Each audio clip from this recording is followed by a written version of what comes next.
the secret is to do it. And it is, because once you start doing it and you go, I like this, and Mm. it's like you don't have to do anything ever again because it's already done. So I Mhm. really like just immersed myself in that, and I started to live it, and I started to breathe it. And the question of like, how are you going to do this isn't even a question. It just happens. Like there's no I can't, there's no, this just doesn't even come into the brain. This video is sponsored by Sons. Sons are a men's healthcare brand that offer clinically proven, licensed hair loss treatment for less than the cost of a coffee every day. Follow the link in the description and use the code KickoffSessions40 to avail of 40% off your first order.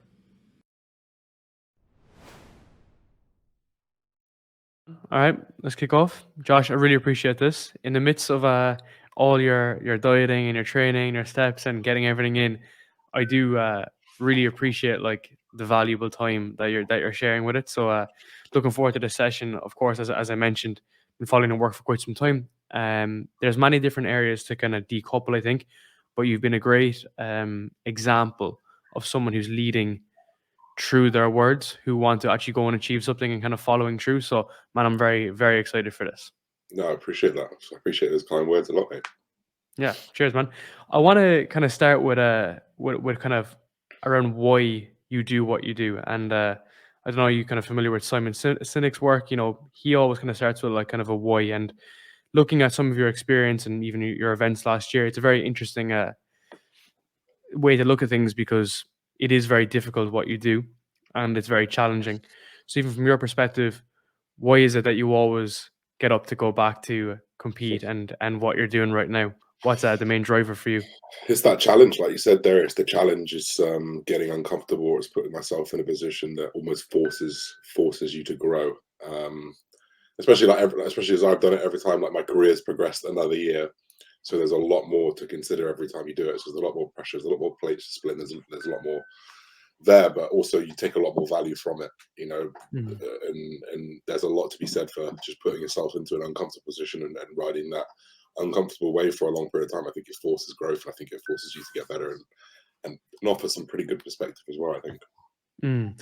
It's interesting because you discuss pressure a lot, and I've even seen like your recent post as well about the pressure you put yourself under. Do you think that's a lot of it is like necessary? Like you put yourself in these situations whereby you're pretty much all in, and the pressure then lets you either perform and get to that standard, or maybe that's where you might not be able to reach your potential. I think in my specific case, with my specific motivations, I think pressure is necessary. Mm. Pressure, not only is pressure a privilege because it will help you grow, but not many people can be in a real life pressured situation. So being in that situation, um, the high pressure environment, I've always worked better off higher pressure. So it kind of just fell into my lap, really. Mm. I think some sort of pressure to get to any level is probably necessary. If you're not feeling that pressure, if you're not feeling a little bit uncomfortable sometimes, in my opinion, it's probably uh, reducing your ability to grow, reducing uh, your ability to reach your goals. Whether or not that's what you want to do, that's obviously up to you. But in my opinion, I think having a little bit of pressure here and there, a little bit of uncomfortability is absolutely key. Mm. Especially, I think, even in the bodybuilding sphere, because like a lot of people, even people that are listening, that are trying to make it in that kind of career, there's so much years involved. So with every year, there comes kind of that added pressure.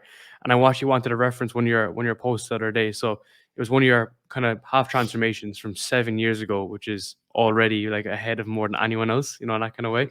And you're saying bodybuilding is a time game.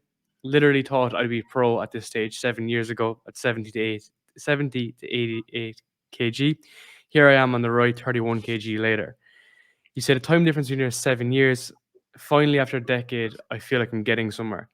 Last paragraph, you're saying, I have things I hate. I have this thing inside me that wants it so bad. There is no other option for me. I've ate, slept, and bred bodybuilding every day for 7 years. And what I need is more than anything. Why is it, do you think, that you continuously want it more and more as time goes on? Because that's when most people would have potentially given up and done something else and just Yeah, become a regular PT. I'm not gonna lie, the progress helps. Like actually Mm. seeing progression, and like I think if I was someone who'd done this for 7 years and actually nothing had happened, it might be a completely different story. I'd like to say that my self-awareness would hopefully get me out of that. But the progress, I've achieved something new every year. I've grown everything every year. So I think the progress keeps me massively motivated, for Mm. sure. But I've had this little, I call it like this thing. I always say in some of one of my videos I've done. I have this thing inside me. I can't really explain it. It's just that, and I think there are other people like that. I think there are other people that have this thing inside them that just pushes them to be a fucking monster about something. And Mhm. that's what I am about bodybuilding. It just so happened that my stars aligned. I found my thing, and that's my thing. And that the bodybuilding ignites passion I never knew I had before I experienced that. It gives me a feeling that I never even had before I began bodybuilding. And I think my progression, coupled with my love for the sport, coupled with my self-awareness, I know I can fucking do this. I know I can do it. So it's like I'm gonna make it happen. Like I know that, like, if you were to put a spreadsheet up of everyone's chances of doing it, if they all put in the same X, Y, and Z, my chances are higher. And I know that I can do it. Just based off genetics, based off X, Y, and Z, based off the cards that I've got, I know that I can Mhm. do it. So if someone can do it, why the fuck not you? That's Of what I think. course. How did that develop? So I think a lot of young people, especially even fucking me, man, like as in your mid-20s are where you're most lost. You're trying to find and discover what you want to do. How was it for you to try to understand that real kind of passion and focus? Because we try a lot of stuff and then For we end sure. up fucking hating it or doing something that we don't necessarily want to do. So do you think it was kind of developed, or do you think this was kind of more kind of innate that it was just happening naturally because of when you were younger or whatever? Yeah, there's definitely a little bit of crossover. So it was almost inevitable. I've been very, very physical for my whole life. I trained a little bit in the gym for rugby, didn't really like the gym, and then it kind of did naturally progress. Um, but I was lost for a very, very long time. Like I say, 25 is when everything changed and I realized what I wanted to do. And 25, honestly, for some people, it might be early. That might be early for some people. I think it's really important for the listeners is that you don't need to listen to me and go, "Oh, Josh has got this thing. I need my thing." You don't need to find your thing right now. Sometimes it's going to come. And actually, my thing came after 7 or 8 jobs, 7 or 8 years of being petrified of being released into the real world. 2 years of faking going to university because I didn't want to go into the real world. I did a master's when I hated university because I wanted to extend it and I couldn't face the real world. So Yeah, I had a facts. very long period of time where I faced anxiety of like, I'm a real fucking grown up now. And it was very, very Mhm. difficult to get through that. But honestly, like in doing those new things, and I wasn't the best at it, honestly. Like I had to work on myself a lot, and I'm in a very fortunate position that I was in a very fortunate position that I could go work on it. I could go home and live for free and not worry about rent and not worry about food on my table because my mum would look after me. So there's Mhm. an immediate advantage I have over a lot of people, right? Um, so for me, I could go away and go do it. But the point is, in doing the things in between those years from 18 to 25, yeah, I went to university. I also worked for a gym. I worked for a marquee company. I worked for a sports company. I did all these different things, and not one of them did I want to do. But every single one of those things, I found out what I didn't want to do.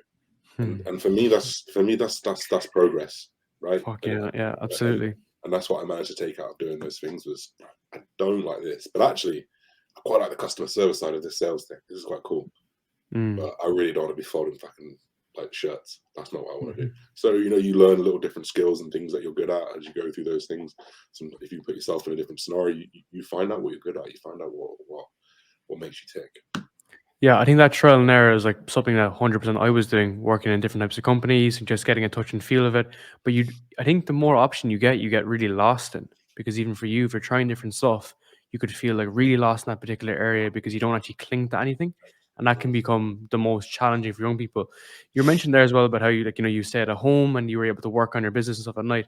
That's a position you kind of put yourself into for the benefit because a lot of people would, let's say, move to whether it's like Manchester or London or whatever, and then put themselves in a scenario where they can't work on something and Yeah, explore something. So you've yeah, been able to put yourself, take in quote quotes one step back to be able to propel yourself forward, and that's a humbling thing that not a lot of people want to do. They want to be able to yeah, move forward, throw it up on Instagram, keep moving forward, and then at that point, then hopefully things will work out for them. for sure. I took the wrong step first. I did the London move. I moved to London Mm, as part of it, as part of my, this is it, right? I'm an adult now. I'm going to move to London, away from my mhm, family. I'm going to work, and it was the worst thing I ever did. I had no time for myself. I barely could afford my weekly shop. Like, it was just the worst thing. So that was quite hard. Making the huge decision to leave my parents, leave my mum, uh, go and live by myself for the first time ever, go and work by myself for the first time ever, and have the worst experience that I possibly could, and then try and leave that was quite hard. It was like to swallow my pride because I left. I had to swallow my pride to tell my friends that I was leaving. There was a lot of mhm, like pain coming with that. As horrible it was making that decision and going to London, it was just as horrible trying to leave and come back. Although mhm. that's what obviously led me to be where I am today. But man, think about it as well if you didn't make that change. So how many Yeah, people go through their 20s, stick out that kind of job or stay in the same kind of industry or area and then don't make the adjustment? And I'm yeah, thinking of even particular bodybuilders that move all in. So like what do you even think about that in terms of like comparing spreading the risk to what you were doing? You were moving to London versus yeah. moving all in. And like man, I have to say to you that there's something so admirable by that because it's so like fucking raw to say that like, where you are now. I think it's really cool because you have someone recording all your vlogs essentially of your prep. Your company 1MR is doing really great as well. Designs look fucking sick, man. And you're really kind of like balls deep in it.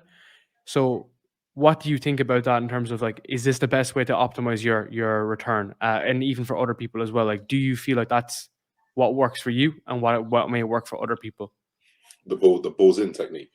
Yeah, essentially the fact that you're really just committed on all fronts. Even the way like even your personal brand Yeah. before I even met you speaks this kind of all in mentality.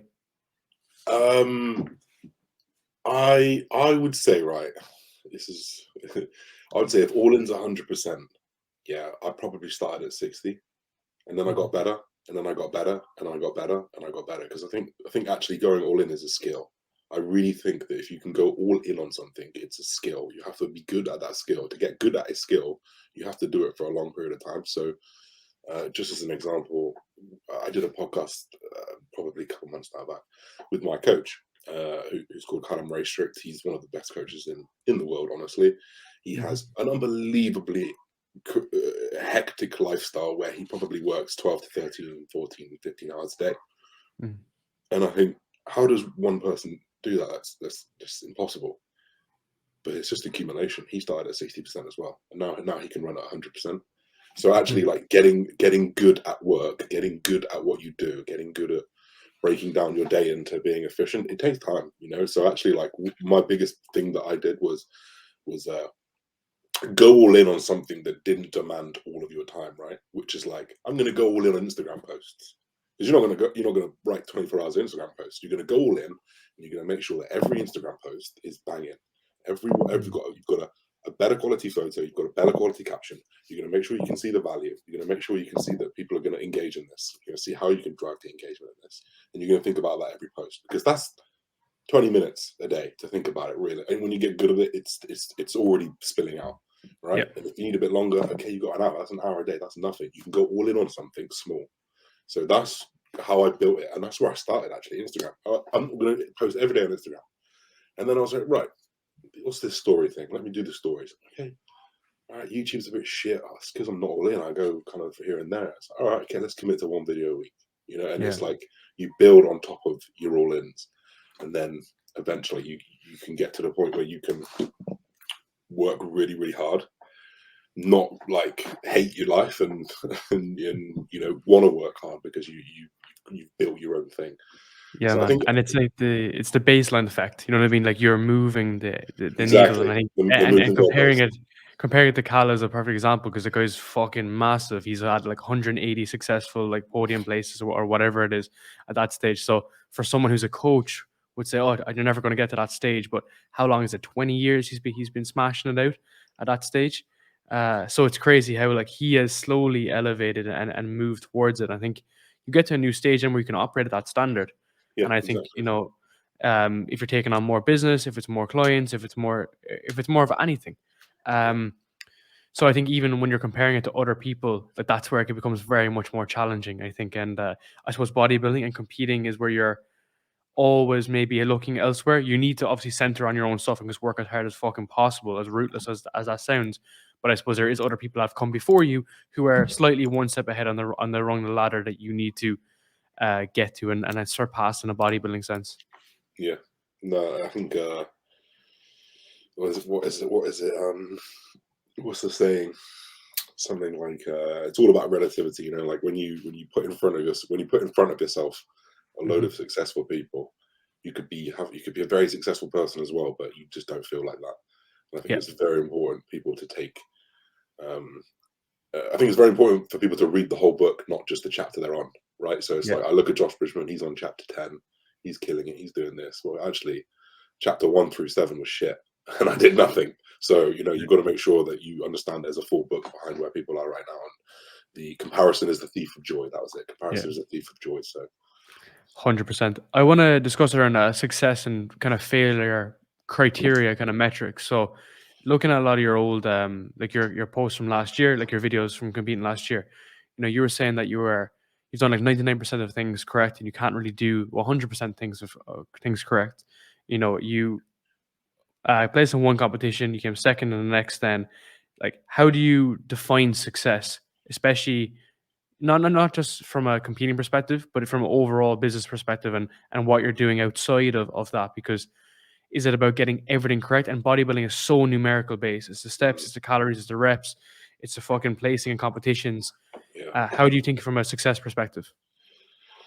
I think from a success perspective, in the way that if I was to plot a little dot on a graph for every week or month, which managed to measure all of my progression, and some of it was up, some of it was down. I need there to be a positive correlation drawn through that line chart. So whether that is you could, and again, like success is going to be relative to the person. For Hmm. me, like there's like competing success, physical success, there's online success, there's business success. So there's very many levels to success, but the common denominator is progress. Was it better than the last one? Was there improvement on the last time that you did it? Was there did you, just to put some actual tangible things in there, did I earn more than last year at this time? Hmm. Why not? Why is it less? Why is it more? Oh, because you've grown your social media. Okay, so social media has grown as well. Okay, that's another progress. Okay, so you turned pro last year, so and you were 95 kilos. So what's the weight going to be this year? It's probably going to be 99. That's progress. That's 4 kilos heavier. That's muscle. That's progress. So Mm. for me, the measurement is going to be in progress. I appreciate not everyone can measure progress in the same way. Um, I think that's why you've got to go macro and think about the progress over a year, 2 years, because even month to month things skew. Hmm. Life isn't linear. Life is never linear, and actually, it's so important to have the downs so that you can have that constant progression and going up. How do you think about like external factors that influence that? So, like, bodybuilding is even a good example. Like the competitors, the judges, even on the day, for whatever reason, they may not put something in a different category, and they might give it to someone else. Similarly, in terms of business, there could be any sort of event that would make things not be as successful this month or last year compared to this Yeah, year.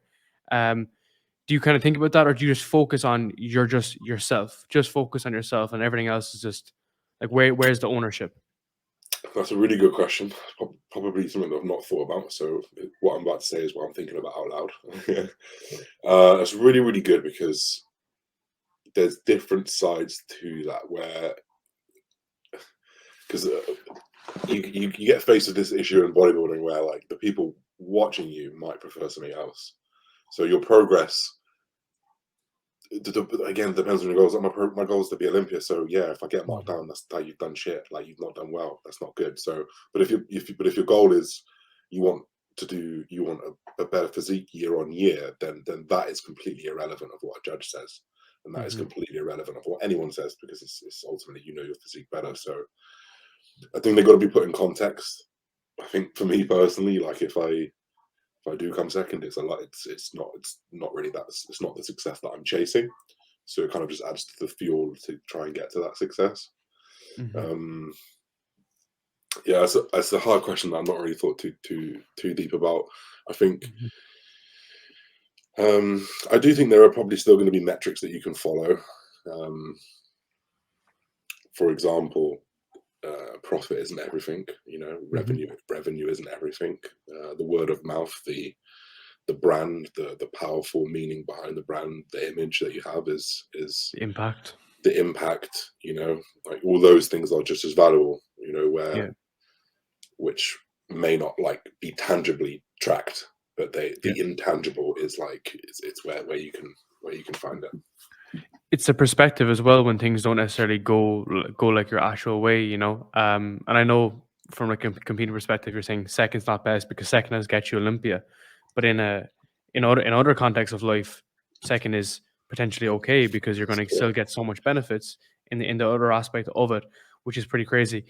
Um, when you discuss about kind of self doubt, so even your Instagram story earlier about you're bringing on new affiliates for 1M, and I also think this is very interesting because I would look at you like big dude, like well put together, but you have this area of self doubt and this kind of self critical assessment you do of yourself.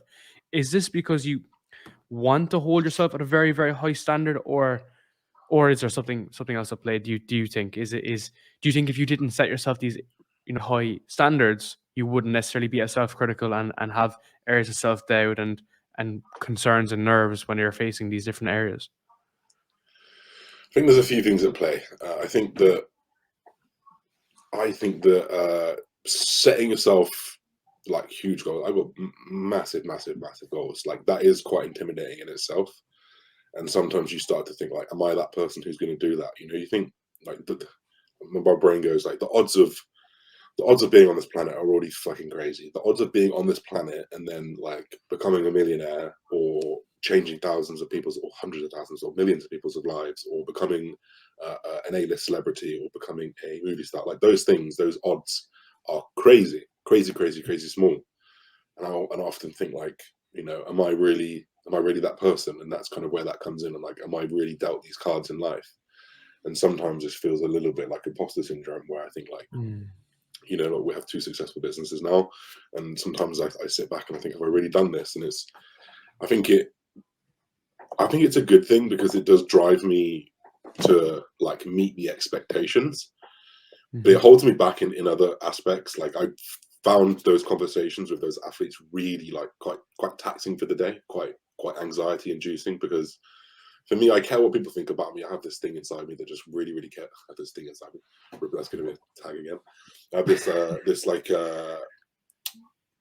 slight insecurity of people that I respect, and I Mm. really wish for their approval. And I think it leads into that imposter syndrome. Like I am a normal, and I'm maybe people don't think I'm a normal kid. Like I'm the same as every single other person on this planet. So when people come up to me and they put me on a metaphorical pedestal, it feels very Mm. very alien, and it feels like is this really me? So I think it all feeds into each other with a little bit of like, do people really get that excited that they're going to get sponsored by me? I think like you know, so it's kind of a bit of self doubt, a bit of insecurity that creeps in.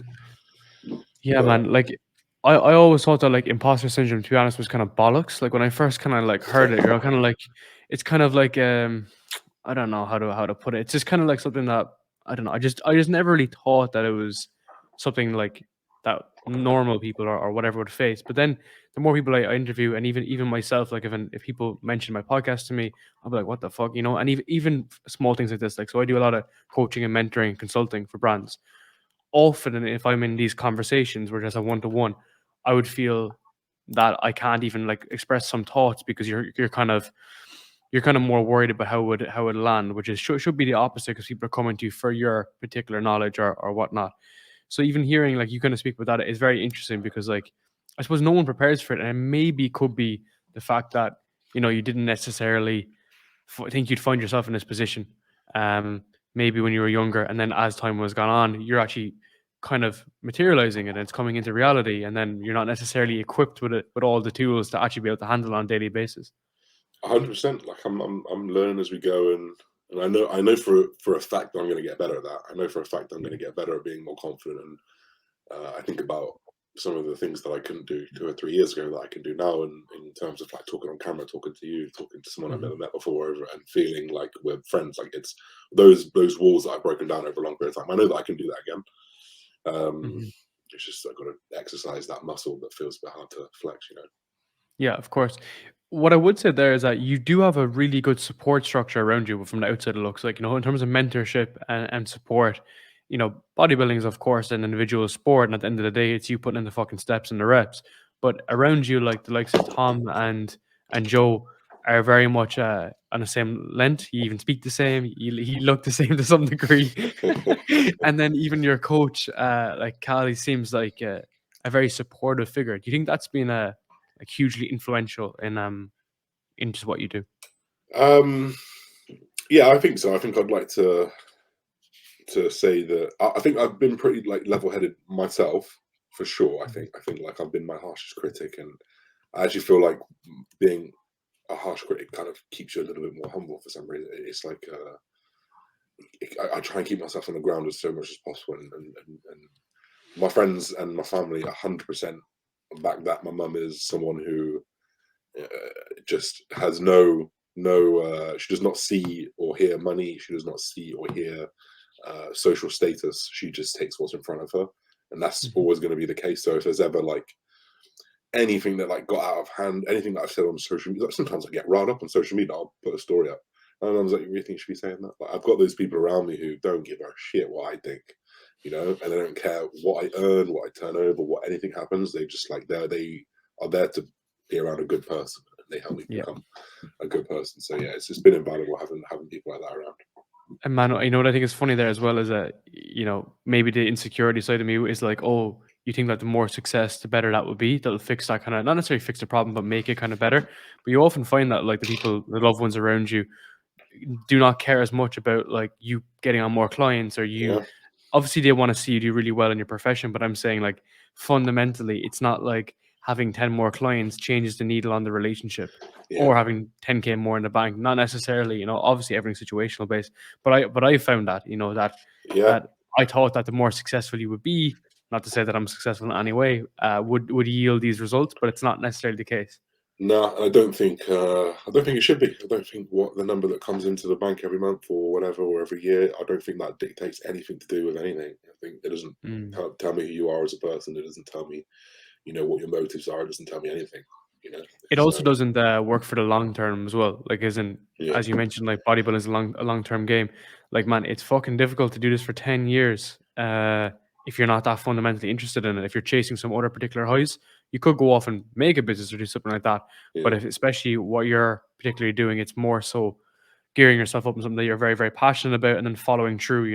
yeah, How do you like ensure that you kind of follow through this path to Olympia? Like, what is it that you're doing to consistently make yourself okay, you're grounded, but focus on that end goal and make sure that this is what's achieved, over the long term. Because when you get there, you gotta fucking compete there, no? So yeah, it's not like it's gonna stop. yeah. I don't know, man. I also feel like that is a little bit of a skill, and it took me a while to be able to do it. I took like I used to be that person who couldn't do anything. I used to be that person who was like crippled by just what people. I was just so crippled by what people thought, and I got myself into these weird positions where I just like I couldn't leave the house to go do things and go to jobs and do anything because I was just anxious about everything. And to actually go and do some hard work, it took me a long time of self reflection and actually. Uh, it might sound cringy to some people, but I just immersed myself in motivational people Mhm. on media. Honestly, like I listen to Gary Vee all day, every day. I listen to Tony Robbins. I listen to Ben Greenfield. There's tens of twenties of people that I used to listen to who they drill it into you. The secret is to do it, and it is because once you start doing it and you go, I like this, and Mhm. it's like you don't have to do anything ever again because it's already done. So I Mhm. really like just immersed myself in that, and I started to live it, and I started to breathe it, and the question of like how are you going to do this isn't even a question. I don't I know I it just happens. Like there's no, there's no I can't, there's no it's this just doesn't even come into the brain. So I Mhm. couldn't sit here and say how do I like stay to it. It just is Yeah, I get you. it just is. Yeah, I think I always think as well that like action beats kind of anxiety in those scenarios. So let's say you are like, you're worried about stuff and you're worried about your prep or whatnot, by Yeah, just getting up and getting out and do fucking some steps and just getting yourself in the gym, taking that action. And it's that kind of 0 to 1 mentality, as in usually just getting up and going and taking the first step yeah, is kind of beats that. How do you think that, like, you mentioned that you've been kind of anxious about other aspects. Do you think that's kind of adjusted over years has come on? What do you think has kind of helped in that process? Do you think training has helped for people that are kind of generally anxious about shit? Like I am too. Like I'm anxious about meetings I have after this. mm, These things just happen with pressure. yeah, they do. Yeah, like I mean, you get put into positions that make you anxious more often. You get better at dealing with them. You get better at Mm, dealing with them. There's a lot that I think up until this last 6 months. This last 6 months, I've actually been having therapy. Um, Not for any like damning reason or dooming reason, which a lot of people think. Oh, you take therapy? Oh my god, are you alright? Yeah, absolutely fine. I'm absolutely fine. I just want to master my own brain a little bit more. And actually, over the last 6 months, I very much feel like that. But before that, like the gym was my therapy, working was my therapy, being active with my brain was the therapy, and uh, I knew, like I kind of made a lot of the correlations in my head, but I knew that when I had that anxious feeling and when it kind of like immobilized me, I kind of knew that the last thing I need to do is to sit there and think about it, mhm. and so I would just go and do something. Like I'd just go, oh, I know that I need to like whatever set up a client, so I'll just set the client up, and by the end of the 20 minutes, I've already forgotten like what I was anxious about, and then I've actually got something else to do. And Yeah. it sounds a bit wishy washy. I mean, like I'd No, like no, to no, 100%, man. I'd like to add in like I wasn't like I'm not like diagnosed with anything. I'm not a doctor. Like this is just my experience. Hmm. But like I just had these correlations of like that feels horrible. Let me just try something different. And I did that for a very long time, and it got a little bit better. But honestly, over the last 6 months, maybe even 7 months now, with me and my therapist, and I think it's been truly invaluable. I'm going to do a big post about it maybe in the next couple of weeks. But it's been like no one teaches you how to exercise your brain. No one teaches you how to exercise your mental health. No one teaches you how to exercise anxiety or move around those types of things.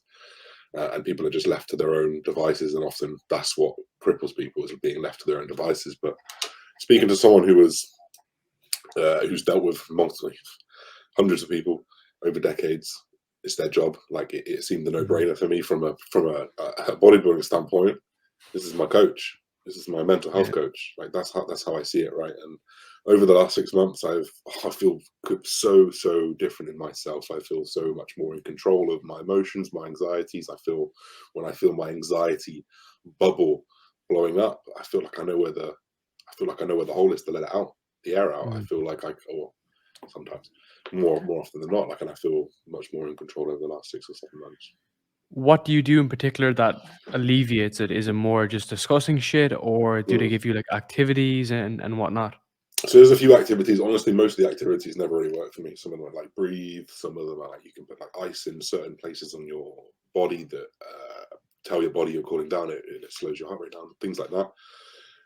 Actually, all of it for me just became about having conversations about the things that I was talking about in my brain, but with just someone who could like go back and forth rather than just be stuck in my own head and just bouncing a tennis ball around. Mhm. I could talk about anything and everything without any bias, and I could sound like an absolute idiot. And I was never going to be told that, and it was kind of Yeah. nice to be able to talk so freely.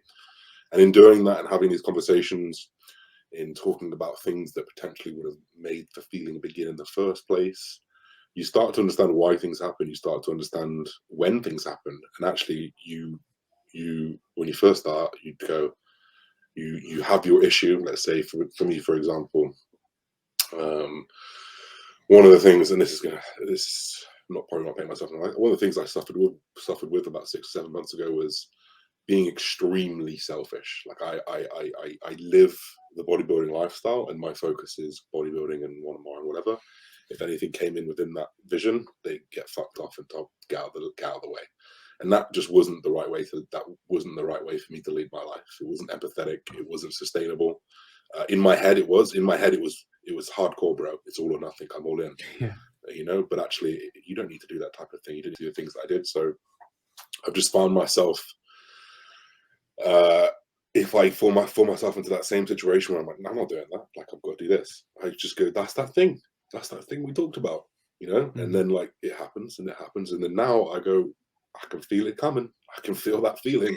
Let me just come back, observe what's happening and reassess. So honestly, that's pretty much it. It was straightforward for me. It might not be for everyone else. Yeah, because I think as well when people like start any sort of like therapy or even physical therapy is a good example. Like if you're in a gym, like when you start something and then you go back to the normal mean, like you have that mean aversion whereby you find yourself slipping, you going back to those original thoughts. And that's more important than anything else, you know, because we take in information, digest it. Because I've actually been the same, man. Done something similar last couple of months. It was mainly because of stress. Yeah, I found myself in a pretty senior role, pretty young.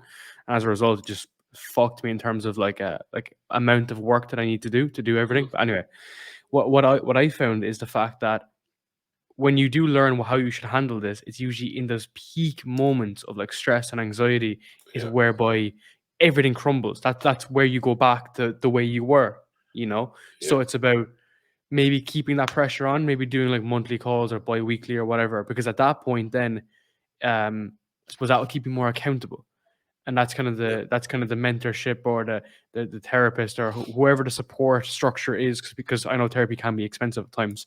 Um, and that's what keeps people maybe aligned, because it's fucking hard, man. If you were left to do your own devices, to do whatever you wanted, that's when you'd kind of derail. Not saying you particular, but people in general. yeah, yeah.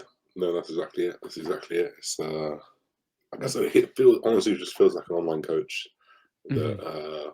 helps me play tennis in my head. Yeah, that's a very good analogy because you know, you need it for bodybuilding, you need it for on the mental side of it, man. So nice one for even sharing that. Last thing I want to discuss is about more so mainly on the kind of consistency side and mainly the patience. Mhm. So like how how are you kind of staying patient in this game? Because even I saw like a recent post from yourself about how, you know, you might even want to put on even more size even next year or reevaluate or whatever Mm. in those off season periods. Like, man, like how do you extrapolate those long term goals? Do you break them up into short term objectives and just try fucking take day by day, month by month? Because man, this is a big game, and like 31 kg you've done in 7 years. Um, where does it look like from here? Um, for me, it was all about the end goal.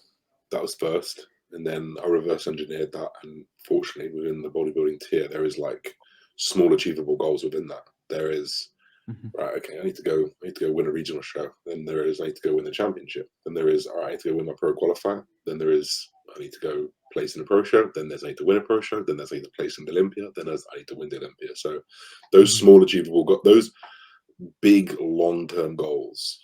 I always say break them down into small achievable goals. And there are points in the off season where I'm not thinking about Olympia. I'm thinking about right. My goal is to lift more than last week, you know, and I can break it down as simple as that. I did 100 reps for 6 reps. I did 100 kilo for 6 reps. That's 6,000 kilos of volume. I need to get a little bit more than that this week, and I can break it down as small as that. Um, Mhm. I need to break 110 kilos this week. That's going to be the heaviest I've ever been. 111 the next week, and I break it down into those smaller achievable goals. A little bit easier because listen, I use anabolic steroids, so we do have periods of time where we're using them, and it's much easier when you're using those steroids to like stay accountable because it's like you're killing yourself. Yeah. You might as well fucking get big out of it. You might as well get big and make the most of it.